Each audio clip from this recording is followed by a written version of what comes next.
আমিও মানুষ, তুমি মানুষ আমিও মানুষ, সকল এক মায়ের সন্তান।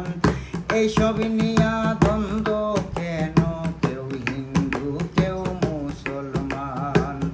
এইসব নিয়া দ্বন্দ্ব কেন, কেউ হিন্দু কেউ মুসলমান। সৃষ্টিকর্তা সবার একজন, শত্রু নয় সে সবার আপন। সৃষ্টিকর্তা সবার একজন, শত্রু নয় সে সবার আপন। তার ইচ্ছাতে জন্ম মরণ, তার ইচ্ছাতে জন্ম মরণ, সে যে সবার প্রাণের প্রাণ। এইসব নিয়া দ্বন্দ্ব কেন, কেউ হিন্দু কেউ মুসলমান। এইসব নিয়া